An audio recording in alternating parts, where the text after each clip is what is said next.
Hello friends, welcome to learning classes. Friends देखोगे, आज मैं जो करंट अफेयर्स लाया हूँ वो 6 और 7 सितंबर 2020 मतलब 2 दिन की करंट अफेयर्स है। कल की और आज की दोनों की ही करंट अफेयर्स इसमें मिक्स है।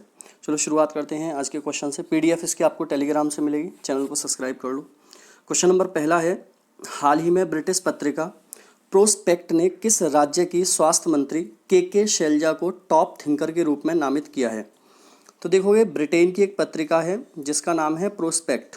उसने स्वास्थ्य मंत्री हैं भारत की के शैलजा, ये किसी राज्य की स्वास्थ्य मंत्री हैं, उन्हें टॉप थिंकर के रूप में नामित किया है। आंसर है इसका ए, केरल। केरल की स्वास्थ्य मंत्री हैं के शैलजा और के शैलजा को टॉप थिंकर के रूप में नामित किया गया है ब्रिटिश पत्रिका प्रोस्पेक्टस के द्वारा। देखो, बात केरल की जाए दोस्तों, तो केरल की राजधानी है तिरुवनंतपुरम। तिरुवनंतपुरम यहाँ की राजधानी है। यहाँ के सीएम का नाम है पिनरई विजयन और यहाँ के गवर्नर हैं मोहम्मद आरिफ यहाँ के गवर्नर हैं। आगे देखो, इसमें इंफॉर्मेशन जैसे दिखाई गई है, ये हैं के शैलजा, जिनको बनाया प्रोस्पेक्टस पत्रिका में, ब्रिटिश ऑफ प्रोस्पेक्टस पत्रिका में स्थान मिला है। देखो, इसके अलावा इसमें दिया हुआ है, ब्रिटेन की प्रतिष्ठित मैगजीन ने केरल की स्वास्थ्य मंत्री के शैलजा को टॉप थिंकर 2020 चुना। कोरोना काल में उनके प्रयासों से पाया यह सम्मान। तो काफ़ी इंपॉर्टेंट रहेगा, इस क्वेश्चन को याद रखना। क्वेश्चन नंबर 2 है, हाल ही में किसके द्वारा रेलवे सुरक्षा बल के 3 जवानों को जीवन और उत्तम रक्षा पदक से सम्मानित किया गया है? क्वेश्चन नंबर 2 और क्वेश्चन नंबर 2 का आंसर है बी, रामनाथ कोविंद के द्वारा 3 आरपीएफ रेलवे सुरक्षा बल के 3 जवानों को जीवन और उत्तम रक्षा पदक से सम्मानित किया गया है। रामनाथ कोविंद हैं हमारे राष्ट्रपति। देखोगे, इसमें जैसे लिखा हुआ है कि राष्ट्रपति कोविंद ने 3 आरपीएफ कर्मियों को जीवन रक्षा पदक से सम्मानित किया। आगे इसके अंदर लिखा हुआ है, शिवचरण सिंह कांस्टेबल पश्चिमी रेलवे को पिछले साल सितंबर में श्यामकली रेलवे स्टेशन के पास भारी बाढ़ में फंसे नौजवानों की जान बचाने के लिए उत्तम जीवन रक्षा पदक से सम्मानित किया गया। वहीं उत्तम जीवन रक्षा पदक मुकेश कुमार मीणा हेड कांस्टेबल उत्तम पश्चिमी रेलवे को दिया गया है, जिन्होंने सितंबर 2018 को एक घटना में अपने 2 बच्चों के साथ एक महिला यात्री की जान बचाने में साहस का प्रदर्शन किया था। और एक नाम और है जगबीर। ये 3 लोग हैं जिनको ये मिला है पदक, उत्तम जीवन रक्षा पदक सम्मानित किया गया है। तो 3 नाम याद रखना, ये मैंने बताए हैं। क्वेश्चन नंबर 3 है, हाल ही में भारत के किस शहर में राष्ट्रीय ग्रामीण स्वरोजगार प्रशिक्षण संस्थानों के लिए राष्ट्रीय प्रशिक्षण अकादमी की आधारशिला रखी गई है? क्वेश्चन नंबर 3 और क्वेश्चन नंबर 3 का आंसर है सी, बेंगलुरु के अंदर राष्ट्रीय ग्रामीण स्वरोजगार प्रशिक्षण संस्थानों की राष्ट्रीय प्रशिक्षण अकादमी की आधारशिला रखी गई है। देखोगे, इसके बारे में हम जान लेते हैं, इसकी इंफॉर्मेशंस नहीं है ज़्यादा कुछ। आगे क्वेश्चन नंबर 4 है दोस्तों, हाल ही में USISPF के भारत अमेरिका 2020 शिखर सम्मेलन में संबोधन दिया है। तो देखोगे, अभी USISF के भारत अमेरिका 2020 शिखर सम्मेलन हुआ है और उसको संबोधित किसने किया है? ऑप्शन नंबर डी है इसका, नरेंद्र मोदी। किसने संबोधित किया है? नरेंद्र मोदी ने इसको संबोधित किया है। देखो, जैसे इसमें लिखा हुआ है, प्रधानमंत्री ने USISPF के अमेरिका भारत 2020 शिखर सम्मेलन में विशेष संबोधन दिया। प्रधानमंत्री श्री नरेंद्र मोदी ने वीडियो कॉन्फ्रेंस के माध्यम से अमेरिका भारत 2020 शिखर सम्मेलन में विशेष संबोधन दिया। US India strategic partnership forum एक गैर लाभकारी संगठन है। ये काफ़ी इंपॉर्टेंट है। कैसा संगठन है? गैर लाभकारी, जो भारत और अमेरिका के बीच भागीदारी के लिए काम करता है। 31 अगस्त से शुरू हुए इस 5 दिवसीय सम्मेलन की थीम अमेरिका भारत के सामने मौजूदा नई चुनौतियाँ। ये थीम थी, अमेरिका भारत के सामने मौजूदा नई चुनौतियाँ हैं। तो ये क्वेश्चन का ये पूरा इन्फॉर्मेशन है। आगे देखो, क्वेश्चन नंबर 5 है, 5 सितंबर को विश्व में कौन सा दिवस मनाया जाता है? तो देखो, 5 सितंबर को विश्व में मनाया जाता है ऑप्शन नंबर ए, विश्व चैरिटी दिवस। विश्व चैरिटी दिवस तो पूरे विश्व में मनाया जाता है। इसके अलावा भारत के अंदर 5 सितंबर को मनाया जाता है विश्व टीचर्स डे, टीचर्स डे मनाया जाता है 5 सितंबर को भारत के अंदर। तो पूरे विश्व में विश्व चैरिटी दिवस, लेकिन भारत के अंदर और कौन सा दिवस होता है, टीचर्स डे भी मनाया जाता है। आगे आते हैं, क्वेश्चन नंबर 6 है, हाल ही में किसने नया पासपोर्ट जारी करते हुए पासपोर्ट से रिपब्लिक ऑफ चाइना शब्दों को हटा दिया है? देखो, नया पासपोर्ट जारी किया है, ऑप्शन नंबर है ताइवान, बी, ताइवान ने नया पासपोर्ट जारी किया है और उसने अपने पासपोर्ट से रिपब्लिक ऑफ चाइना शब्द को हटा दिया है। ताइवान की अगर बात की जाए दोस्तों, तो ताइवान की राजधानी है ताइपे, क्या है, ताइपे, और यहाँ की करेंसी है ताइवानी डॉलर, ताइवानी डॉलर, और यहाँ की प्रेसिडेंट हैं साई इन वेन, साई इन वेन यहाँ की प्रेसिडेंट हैं। आगे देखोगे इसमें लिखा हुआ है, जैसे देखो ये पिक्स लगी हुई है, इसमें आप देखोगे यहाँ पर लिखा हुआ है रिपब्लिक ऑफ चाइना। ये नया पासपोर्ट है, इसमें रिपब्लिक ऑफ चाइना वर्ड को हटा दिया गया है। यहाँ पर ये ताइवान पासपोर्ट भी लिखा हुआ है, लेकिन रिपब्लिक ऑफ चाइना वर्ड को यहाँ से हटा दिया गया है। लिखा है इसमें ताइवान ने खुद को अलग राष्ट्र घोषित करते हुए एक नया पासपोर्ट जारी किया। आगे इसमें देखोगे क्वेश्चन नंबर 7 है, हाल ही में किस राज्य ने पहली समुद्री एम्बुलेंस प्रतीक्षा शुरू की है? देखोगे, पहली समुद्री एम्बुलेंस प्रतीक्षा की शुरुआत किस राज्य के द्वारा की गई है? आंसर होगा इसका सी, केरल के द्वारा ये शुरुआत की गई है। केरल के बारे में मैंने अभी आपको बताया था कि केरल की राजधानी तिरुवनंतपुरम है, यहाँ के सीएम हैं पिनरई विजयम और यहाँ के गवर्नर हैं मोहम्मद आरिफ। देखो, इसके बारे में इंफॉर्मेशन दिखा देता हूँ मैं। जैसे ही लिखा हुआ है, केरल सरकार ने पहली समुद्री एम्बुलेंस प्रतीक्षा की शुरू, जैसे ये लिख रहा है आपका, ये दिख रही है आपको। आगे इसमें लिखा हुआ है, केरल के मुख्यमंत्री पिनरई विजयन ने केरल में तिरुवनंतपुरम जिले के बिझिनजाम गांव से प्रतीक्षा नाम की एक पहली समुद्री एम्बुलेंस की शुरुआत की है। अन्य समुद्री एम्बुलेंस जिन्हें तैनात किया जाना है वे प्रत्याशा और करुणाएं हैं। कौन कौन सी? प्रत्याशा और करुणा है। तो ये इंपॉर्टेंट इन्फॉर्मेशन है, इसको याद रखोगे। क्वेश्चन नंबर 8 है, हाल ही में किसने अगली पीढ़ी का स्टार्टअप चैलेंज चुनौती लॉन्च किया है? देखो, अगली पीढ़ी के लिए एक स्टार्टअप चैलेंज लॉन्च किया गया है, इसका नाम क्या है? चुनौती। क्या नाम है? चुनौती। किसने लॉन्च किया है? Option number B, Shri Ravi Shankar Prasad, जो हमारे कानून मंत्री हैं, हमारे इलेक्ट्रॉनिक्स मंत्री हैं, प्रौद्योगिकी मंत्री, इन्होंने किया है स्टार्टअप चैलेंज चुनौती लॉन्च किया है। देखोगे, इसके बारे में भी दिखा देते हैं। ये लिखा हुआ है, केंद्रीय मंत्री ने लॉन्च किया अगली पीढ़ी का स्टार्टअप चैलेंज चुनौती, ये लिखा हुआ है। आगे इसमें देखो लिखा है, केंद्रीय इलेक्ट्रॉनिक्स और सूचना प्रौद्योगिकी मंत्री श्री रविशंकर प्रसाद द्वारा चुनौती एक अगली पीढ़ी की स्टार्टअप चैलेंजिंग प्रतियोगिता शुरू की गई है।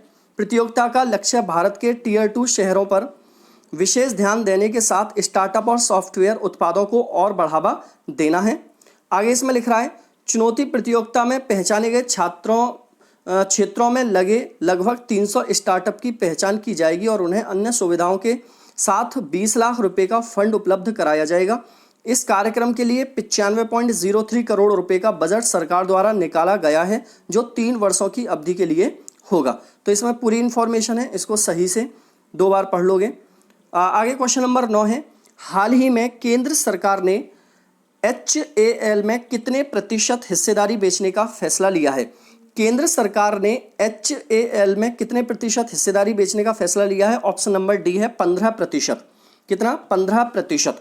देखो, HAL की फुल फॉर्म होती है Hindustan aeronautics limited. Hindustan aeronautics limited की स्थापना हुई थी 1993 में। कब हुई थी? 1993 में इसकी स्थापना हुई थी और बेंगलुरु में इसका हेडक्वार्टर है।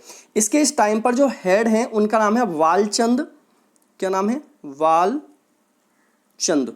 ठीक है, इसके प्रेजेंट में अध्यक्ष है, ये भी नाम आपको याद रखना है। आगे देखो, क्वेश्चन नंबर 10 है, हाल ही में 51वां अंतर्राष्ट्रीय फिल्म महोत्सव कहां पर आयोजित किया जाएगा? 51वां अंतर्राष्ट्रीय फिल्म महोत्सव आयोजित होगा ऑप्शन नंबर सी, गोवा में।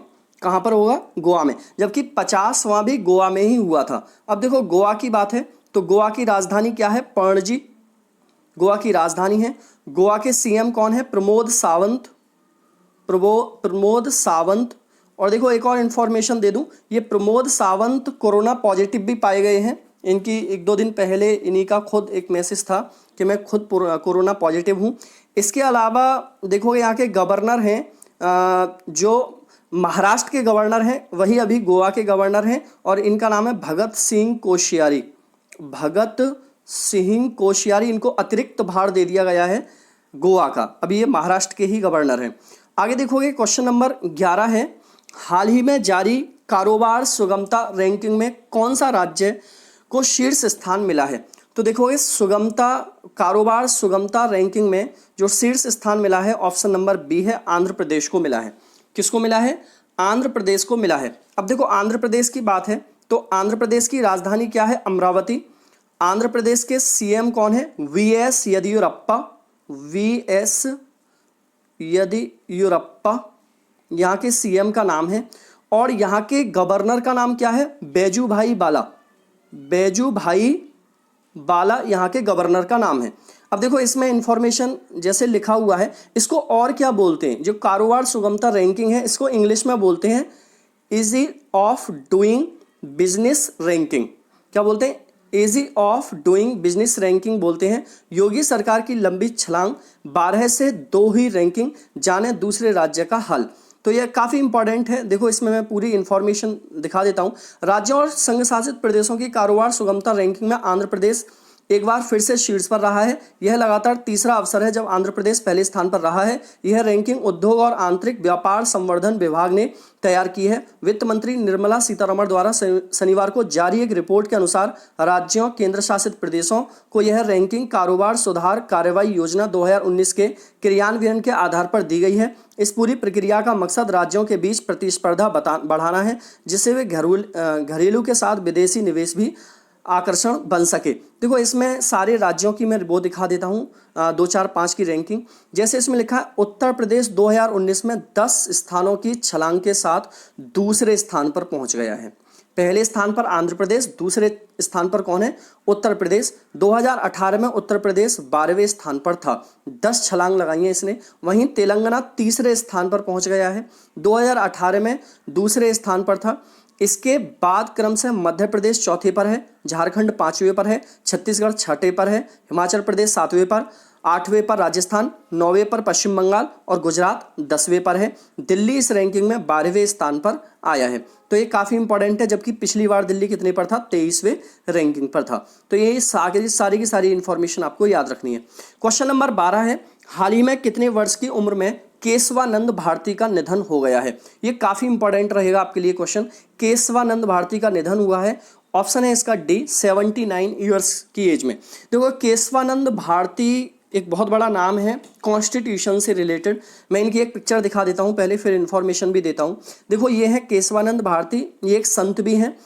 केरल भूमि सुधार कानून को चुनौती देने वाले केशवानंद भारती का 79 साल की उम्र में निधन हो गया।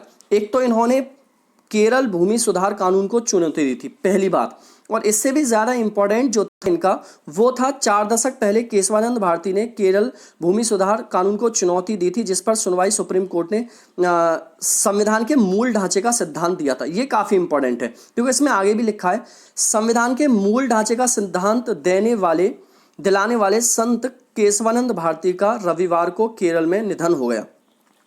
संविधान को मूल ढांचा जो मिला था वो इसी केस से मिला था, केशवानंद भारती बनाम केरल राज्य। और ये एक ऐसा केस था जिसमें सुप्रीम कोर्ट की सबसे ज़्यादा बेंचेस बैठी थी, लगभग इसमें 13 जज बताए जाते हैं इस केस को सुनने के लिए बैठे थे। ये काफ़ी इंपॉर्टेंट है, इसलिए इनके बारे में आ सकता है।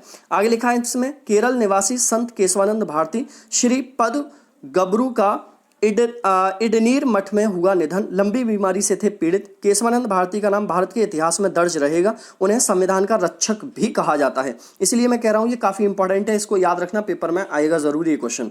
आगे देखोगे क्वेश्चन नंबर 13 है, हाल ही में किस राज्य में यदाद्री लक्ष्मी नरसिंह स्वामी मंदिर बनाया जा रहा है? देखो एक मंदिर है जिसका नाम है लक्ष्मी नरसिंह स्वामी मंदिर। ये बनाया जा रहा है तेलंगाना में। कहाँ पर बनाया जा रहा है दोस्तों? तेलंगाना में ये मंदिर बनाया जा रहा है। अब देखो तेलंगाना की बात है तो तेलंगाना की राजधानी क्या है? हैदराबाद है। तेलंगाना की सीएम का नाम क्या है? के चंद्रशेखर राव। क्या नाम है? के चंद्रशेखर राव। ठीक है, यहाँ की गवर्नर कौन है? यहाँ की गवर्नर है तमिलिसाई सुंदराराजन। तमिलिसाई सुंदराराजन यहाँ की कौन है दोस्तों? गवर्नर है। तो तेलंगाना की इंफॉर्मेशन है। बाकी देखोगे मंदिर की इंफॉर्मेशन क्या है? 1800 करोड़ में तेलंगाना के यदाद्री मंदिर का पुनर्निर्माण, 1753 टन चांदी से दीवार मढ़ने की योजना। आगे इसमें क्या लिखा है? आगे लिखा है स्कंद पुराण में इस मंदिर का उल्लेख। यहाँ भगवान नरसिंह 3 रूपी से जो भी लिख रहा है इसमें यहाँ पर देख लेना। लगभग ये पूरा के पूरा प्लान है। 1500 प्लान तैयार किए गए हैं। 1900 एकड़ भूमि अधिग्रहित की गई है। 2.5 लाख टन ग्रेनाइट पत्थर से 500 मूर्तिकार मंदिर को भव्य रूप दे रहे हैं। तो ये काफ़ी इंफॉर्मेशन है। ग्रेनाइट पत्थर से बनने वाला भारत का पहला मंदिर होगा ये वाला। ये इंफॉर्मेशन इसमें इंपॉर्टेंट रहेगी। आगे रहेगा क्वेश्चन नंबर 14। हाल ही में किस क्रिकेट टीम के पूर्व बल्लेबाज इयान बेल ने क्रिकेट के सभी फॉर्मेट से संन्यास लेने की घोषणा की है? ये भी काफ़ी इंपॉर्टेंट है। ये काफ़ी फेमस बल्लेबाज थे इयान बेल, और इन्होंने सभी फॉर्मेट, चाहे वो वनडे हो, टेस्ट हो या 2020 हो, सभी फॉर्मेट से संन्यास लेने की घोषणा की है। और ये इंग्लैंड के बल्लेबाज हैं। कहाँ के हैं? इंग्लैंड के बल्लेबाज हैं। इनकी मैं एक आपको पिक्चर भी दिखा देता हूँ। ये हैं इयान बेल, 5 बार के एशेज विजेता, इंग्लिश प्लेयर का प्रोफेशन क्रिकेट से रिटायरमेंट, कहा दुर्भाग्य से मेरा समय अब आ गया है। आगे देखोगे क्वेश्चन नंबर 15 है। हाल ही में किस देश के उच्च अदालत ने हिंदू विधवा महिलाओं को कृषि और गैर कृषि जमीन दोनों पर अधिकार देने की घोषणा की है? तो क्वेश्चन नंबर 15 भी काफी इंपॉर्टेंट है और इसका आंसर है सी, बांग्लादेश। देखो, बांग्लादेश की उच्च अदालत ने हिंदू विधवा महिलाओं को कृषि और गैर कृषि जमीनों पर अधिकार देने की घोषणा की है। देखोगे बांग्लादेश की अगर बात करें, बांग्लादेश की राजधानी है ढाका, बांग्लादेश की करेंसी है टका, बांग्लादेश की प्रधानमंत्री है शेख हसीना, और बांग्लादेश के पीएम हैं, प्रधानमंत्री हैं, ये तो राष्ट्रपति हैं, प्रधानमंत्री हैं मोहम्मद आरिफ।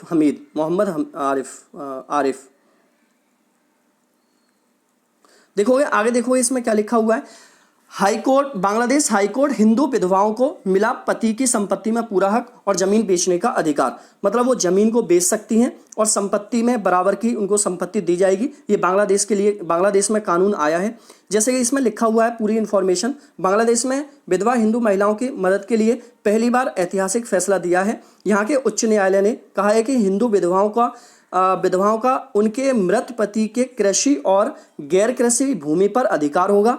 अदालत ने कृषि और गैर कृषि भूमि में कोई भेदभाव नहीं किया है। इस तरह बांग्लादेश ने हिंदू विधवाएं एवं अपने पति की सारी संपत्ति में हिस्सा लेने का हकदार होंगी। तो ये काफ़ी इंपॉर्टेंट न्यूज़ है, बांग्लादेश से रिलेटेड है, याद रखोगे। आगे देखोगे क्वेश्चन नंबर 6 है। हाल ही में भारत और किस देश ने 3 सितंबर से नया व्यापार मार्ग खोला है? देखोगे 3 सितंबर से नया व्यापार मार्ग खोला है भारत और किसने? बांग्लादेश। Option number B. जैसे कि अभी मैं बात कर रहा था, बांग्लादेश की राजधानी ढाका, करेंसी टका, और इसकी राष्ट्रपति शेख हसीना, और प्रधानमंत्री यहाँ के कौन है? अब्दुल हमीद। वहाँ पर मैं शायद आरिफ बोल गया था, वो अब्दुल हमीद है, सही कर लेना उसे। आगे देखोगे क्वेश्चन नंबर 17 है। हाल ही में भारत ने किस देश के साथ 14वीं रक्षा नीति वार्ता आयोजित की है? 14वीं रक्षा नीति वार्ता आयोजित की है, किस देश के साथ हुई है? ऑप्शन नंबर डी है सिंगापुर के साथ। सिंगापुर के साथ 14वीं रक्षा नीति वार्ता आयोजित की है। देखोगे सिंगापुर की बात करें तो सिंगापुर की राजधानी सिंगापुर सिटी है और सिंगापुर की करेंसी है सिंगापुरी डॉलर। तो ये बात याद रखना आपको। आगे देखोगे इसमें लिखा हुआ है 14वीं भारत सिंगापुर रक्षा नीति वार्ता 2020। इसमें लिखा हुआ है 28 अगस्त 2020 को 14वीं भारत सिंगापुर रक्षा नीति वार्ता वीडियो कॉन्फ्रेंसिंग के माध्यम से आयोजित की गई। इसकी अध्यक्षता संयुक्त रूप से रक्षा सचिव डॉक्टर अजय कुमार और सिंगापुर के स्थायी सचिव चान हिंग के द्वारा की गई। इस वार्ता में दोनों पक्षों ने भारत और सिंगापुर के बीच द्विपक्षीय रक्षा संबंधों से संबंधित कई मुद्दों पर चर्चा की। वार्ता के अंत में दोनों के बीच मानवीय सहायता और आपदा राहत पर कार्यान्वयन व्यवस्था पर भी हस्ताक्षर किए गए। तो ये काफ़ी इंफॉर्मेशन है, पढ़ लिया करो, कभी कभार इंफॉर्मेशन से भी क्वेश्चंस आता है। आगे देखोगे क्वेश्चन नंबर 18 है। हाल ही में भारतीय मूल के किस महिला को ब्लू प्लॉक से सम्मानित किया गया है? ब्लू प्लॉक भारतीय मूल की किस महिला को मिला है? तो आंसर होगा इसका ए, नूर इनायत खान। नूर इनायत खान को ब्लू प्लाक से सम्मानित किया गया है। और ये कहाँ का होता है भाई अवार्ड, ये कहाँ का है सम्मान? ये ब्रिटेन का सम्मान है। ब्रिटेन ने भारतीय मूल की नूर इनायत खान को ब्लू प्लाक दिया है। देखो ये दिया क्यों है इसके बारे में मैं बता देता हूँ आपको। इन्होंने द्वितीय विश्व युद्ध की जासूसी की थी। नूर इनायत खान की इन्होंने ब्रिटेन के लिए सेकेंड वर्ल्ड वॉर में जासूस बनी थी ये नूर इनायत खान, इसीलिए ब्रिटेन सरकार ने इन्हें ब्लू प्लाक से सम्मानित किया है। तो इनकी एक पिक्चर भी लगी हुई है नूर इनायत खान की। बाकी ये पूरे के पूरा इन्फॉर्मेशन है। देखो ये क्वेश्चन नंबर 19 है, हाल ही में भारत का पहला अंतर्राष्ट्रीय महिला व्यापार केंद्र कहाँ स्थापित किया जाएगा? तो देखोगे भारत का पहला अंतर्राष्ट्रीय महिला व्यापार केंद्र स्थापित किया जाएगा। ऑप्शन नंबर है इसका सी, केरल। कहाँ पर? केरल में स्थापित किया जाएगा। इसका ऑप्शन सी है। देखो केरल की बात मैं अभी कर चुका हूँ कि केरल की राजधानी तिरुवनंतपुरम है। यहाँ के गवर्नर का नाम पिनरई विजयन है और यहाँ के यहाँ के सीएम का नाम पिनरई विजयन है और गवर्नर मोहम्मद आरिफ हैं। देखो ये इन्फॉर्मेशन इसमें लगी हुई है, जैसे कि इसमें लिखा है देश का पहला महिला वैश्विक व्यापार केंद्र खोलेगा केरल। ठीक है, आगे इसमें लिख रहा है जैसे सरकार का कहना है कि संयुक्त राष्ट्र सतत विकास लक्ष्यों को पाने और लैंगिक समानता के लिए इसकी स्थापना की जाएगी। यह सरकार के सामाजिक न्याय विभाग की जेंडर पार्क योजना का अहम हिस्सा है। ऊपर भी थोड़ा बहुत इसमें लिख रहा है, देखो जैसे लिख रहा है तिरुवनंतपुरम महिला उद्यमिता को बढ़ावा देने के लिए की दिशा में बड़ी पहल करते हुए केरल ने कहा है कि देश का पहला अंतर्राष्ट्रीय महिला व्यापार केंद्र स्थापित करेगी। यह कोझिकोड में होगा। कहाँ पर? केरल के कोझिकोड में यह खोला जाएगा। आगे है क्वेश्चन नंबर 20, हाल ही में आसियान भारत व्यापार परिषद की बैठक में भारत का प्रतिनिधित्व किसने किया है? देखो ये अभी आसियान भारत व्यापार परिषद की बैठक हुई थी और इसमें भारत का रिप्रेजेंटेटिव कौन था? तो आंसर होगा इसके अंदर बी, पीयूष गोयल। कौन थे? पीयूष गोयल, जो आपके इस टाइम पर वाणिज्य और रेल मंत्री हैं इस टाइम पर, पीयूष गोयल। तो देखोगे इसमें अगर आसियान की अगर मैं बात करूं तो आसियान की स्थापना दोस्तों हुई थी 1967। कब हुई थी? 1967। ये साउथ ईस्ट देशों का एक समूह है जिसमें साउथ ईस्ट देश जैसे कि आपका इंडोनेशिया है, सिंगापुर है, वियतनाम है, कंबोडिया है, थाईलैंड है, ये सारे के सारे जो देश हैं, यहाँ पर ब्रुनोई है, ये इसके अंदर आते हैं। देखो इसके बारे में जैसे लिखा हुआ है, आसियान भारत व्यापार परिषद की बैठक आयोजित की गई। केंद्रीय वाणिज्य और उद्योग मंत्री पीयूष गोयल ने association of south east Asian, इसकी फुल फॉर्म है ये आसियान की, नेशंस इंडिया बिजनेस काउंसिल की बैठक को संबोधित किया। आगे इसमें लिखा हुआ है इसके मुख्य बिंदु क्या थे। इस बैठक के दौरान मंत्री ने सहयोग मिलकर कार्य करने और प्रतिबद्धता पर जोर दिया। उन्होंने सदस्यों और व्यवसायों की समस्याओं के समाधान पर भी प्रकाश डाला। 2009 में हस्ताक्षरित आसियान व्यापार वस्तु समझौते की समीक्षा करने पर भी सहमति हुई। देखो भारत आसियान व्यापार में भी मतलब ये देख लेना है पूरे के पूरा आपको। आज का टुडे क्वेश्चन है दोस्तों, जिसका आंसर आपको कमेंट बॉक्स में देना है। हाल ही में जारी वैश्विक नवाचार सूचकांक की रैंकिंग में भारत कौन से स्थान पर आया है? तो इसका मैंने परसों आपको कराया था, कल तो वीडियो नहीं अपलोड की है, तो इसका आपको आंसर देना है कमेंट बॉक्स में। चलो दोस्तों इसका आंसर दो फटाफट से सभी। Tata bye bye.